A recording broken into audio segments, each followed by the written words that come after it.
సియోను అనగానే అందరికీ పరలోక రాజ్యం గుర్తుకు వస్తుంది.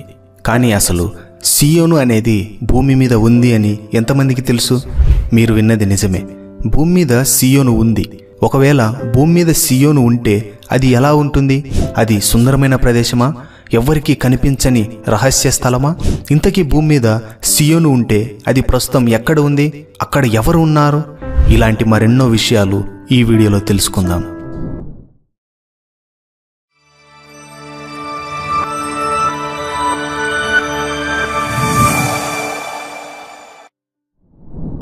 భూమి మీద సియోను ఉందా? భూమి మీద సియోను ఉంది. అది పరిశుద్ధ గ్రంథము ప్రకారం దేవుడు కనాను దేశంను మీకు స్వాస్థ్యముగా ఇస్తాను అని ఇజ్రాయేలీలకు వాగ్దానం చేస్తాడు. మోషే నాయకత్వంలో ఐగుప్తు నుండి బయలుదేరుతారు. తర్వాత యెహోషువ నాయకత్వంలో వాగ్దాన భూమి అయిన కనానులో అడుగుపెట్టి ఆ దేశాన్ని స్వాధీనం చేసుకుంటారు. కానీ ఇక్కడ మనకు ఒక విషయం తెలియాల్సి ఉంది, జాగ్రత్తగా గమనించండి. యెహోషువ నాయకత్వంలో సుమారు 13 యుద్ధాల తర్వాత ఇజ్రాయేలీలు కనాన్ను స్వాధీనపరుచుకున్నారు.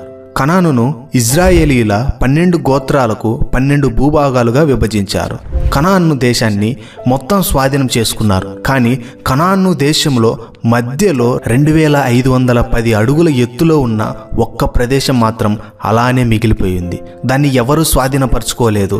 ఆ ప్రదేశం ఒక పర్వతం మీద ఉంటుంది. ఆ ప్రదేశమే సియోను. దానినే సియోను పర్వతం అని కూడా అంటారు. యెహోషువ నాయకత్వంలో కనాన్ను స్వాధీనపరుచుకున్నారు. కానీ ఆ దేశములో మధ్యలో ఉన్న సియోన్ను స్వాధీనపరచుకోలేదు. ఈ సియోన్ను దేవుడు యెహోషువ ద్వారా బెన్యామీను గోత్రములో వారికి స్వాస్థ్యంగా ఇచ్చారు. అప్పటికి ఆ సియోను పర్వతం అలానే ఉంది. అందులో కొందరు ప్రజలు నివసిస్తున్నారు. ఇజ్రాయేలీలు అందరినీ ఓడించి దేశాన్ని స్వాధీనం చేసుకున్నారు. కానీ ఈ ప్రదేశంలో ఉన్న ప్రజలను మాత్రం ఓడించటానికి సుమారు 400 సంవత్సరముల సమయం పట్టింది. ఎందుకు? ఇంతకీ అక్కడ ఎవరు ఉన్నారు అంటే యెబూసీయులు. వీరు మహాగర్వాంధులు, గర్వం తలకెక్కిన వారు.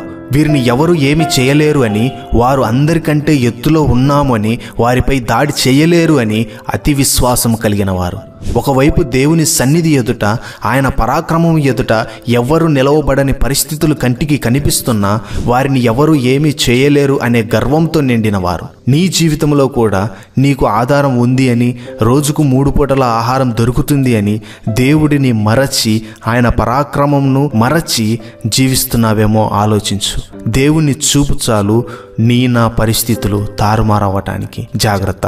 ఈ యెబూసీయులు కూడా అదే చేశారు. దేవుని శక్తిని చిన్నచూపు చూసి ఇజ్రాయేలీలను చేతకాని వారిగా, వారి దేవుడు చేతకాని వాడిగా చూశారు. ఇజ్రాయేలీలు కనాను దేశంను స్వాధీనం చేసుకున్న 400 సంవత్సరముల వరకు వారి ఆటలు సాగాయి.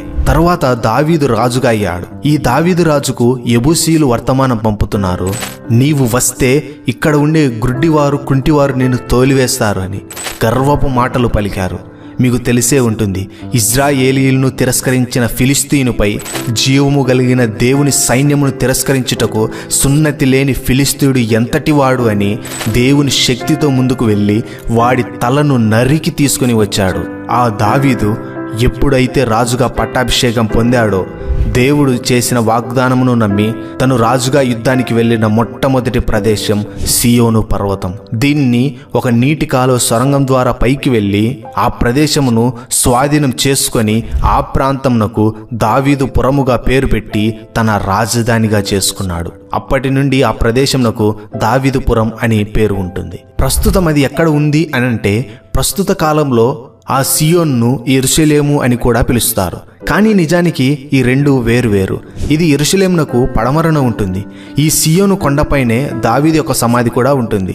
ఈ ప్రదేశమును 1867లో ఆర్కియాలజీ డిపార్ట్మెంట్ వారు కనుగొన్నారు. ఈ కొండపై నుండి క్రిందకు ఒక నీటి కాలువ ఉంటుంది. అది ఒక సన్నని ఇరుకైన సొరంగం వలె ఉంటుంది. దీన్ని వారు రక్షణ సమయాల్లో ఎక్కువగా ఉపయోగించేవారు. దీని ఆధారముగానే సియోను ప్రదేశంను కనుగొన్నారు.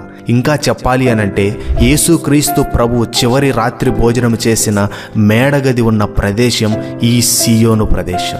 నీవు రక్షించబడి ఒక సంఘములో ఆదివార దినమున ఆరాధనకు సంఘమునకు వెళుతున్నావు అంటే, ఆ ఆదివారము ఆదిమ సంఘముపై పెంతెకోస్తు దినమున పరిశుద్ధాత్ముడు దిగి వచ్చిన ప్రదేశం ఈ సియోను ప్రదేశం. అందులో ఉండే మేడగదిలోనే బలహీనులుగా ఉన్న శిష్యులు బలవంతులు బలవంతులుగా మారింది సియోనులోనే. భయపడేవారు ధైర్యవంతులుగా మారింది ఈ సియోనులోనే. యేసు తర్వాత ప్రపంచానికి సువార్త జ్వాల ప్రారంభమైంది ఈ సియోనులోనే. ఈ సియోను ప్రదేశం నుండే నా ప్రభు తన శిష్యుణ్ణి మన దేశానికి కూడా పంపారు. దేవుడు మన కొరకు ఒక నూతన సియోన్ను నిర్మిస్తున్నారు.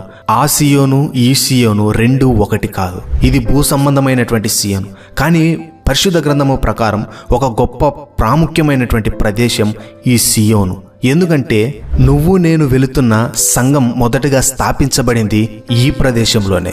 ఆ ఆదిమ సంఘం తర్వాతే నీవు వెళ్తున్న సంఘము కానీ నేను వెళ్తున్న సంఘము కానీ స్థాపించబడింది. అంతటి ప్రాముఖ్యత, ధన్యత ఆ ప్రదేశంకు దేవుడిచ్చారు, మనలను రక్షించటానికి, మనలను తన సియోనులో చేర్చటానికి. ఈ మాటలు వింటున్న మనతో దేవుడు మాట్లాడుతున్నారు. మన కొరకు పరలోక సియోను నుండి దేవుడు దిగి వచ్చారు. భూలోక సియోను నుండి తన సువార్తను పంపారు. నూతనముగా మన కొరకు సిద్ధపరిచిన సియోను కొరకు పరిశుద్ధులముగా దేవుని కొరకు సాక్షులుగా జీవిద్దాం. దేవుని కృప మనకు తోడుగా ఉండునుగాక. ఆమేన్. మీకు పరిశుద్ధ గ్రంథం నందు ఉన్న సందేహములు మాకు కామెంట్ రూపంలో తెలపండి. దేవుని చిత్తమైతే వాటిని వీడియో చేస్తాము.